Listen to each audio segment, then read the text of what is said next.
A source says the U.S. was notified before Israel launched its retaliatory strike against Iran, but was not involved.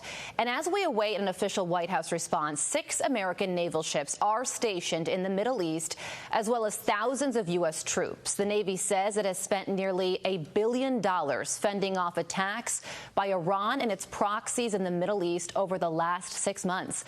Jonathan Gilliam is a former Navy SEAL and FBI special agent, and he joins us now. Jonathan, good morning to you. You know, this Israeli strike, the goal of it was to de-escalate. But if that doesn't happen, is the United States prepared and ready for the possibility of a broader war?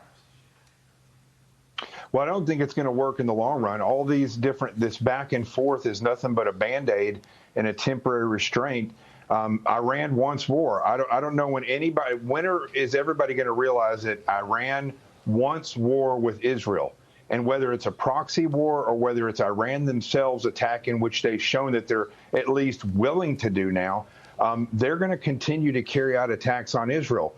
With that being said, the Biden administration, as we've seen since he came into office, they are not war fighters, and they're not really that good at diplomats. So they're going to do whatever is politically best for the Biden administration. That's what they're going to do for themselves. And if that means not attacking or not carrying out any type of offensive action on Iran, if need be, that's what they'll do. That's what they did in Afghanistan. That's how they've dealt with China. And I believe that's how they'll deal with it now. Yeah, you know, you are right. Iran does want war with Israel. They also want to wipe the United States off the face of the earth. They make that very clear with the death to Israel, death to America chants that we're now even seeing in our own country. But Jonathan, how does this end? I mean, Israel, they say it's a great country in a really bad neighborhood, and that's true. You have Hamas in the south, Hezbollah to the north, which is another major threat. What does Israel need to do ultimately to protect itself? Well, it's interesting, Carly, because you said they have Hezbollah to the north and Hamas to the south.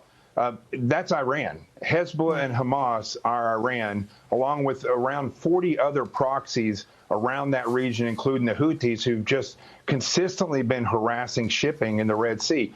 The interesting thing, Carly, is that as was displayed this past weekend, Iran themselves are not technically advanced enough to hit anything.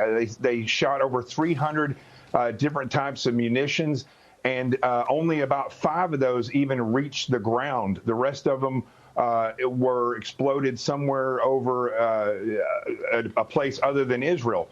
So why is this autonomy continuously given to Iran? Why does everyone act as though Iran is the superpower not to be messed with?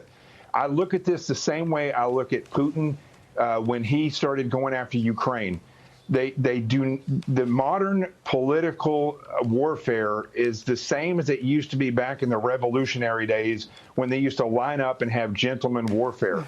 Diplomatic warfare does not want to get involved in actual warfare. And before long, they're going to be drawn into it.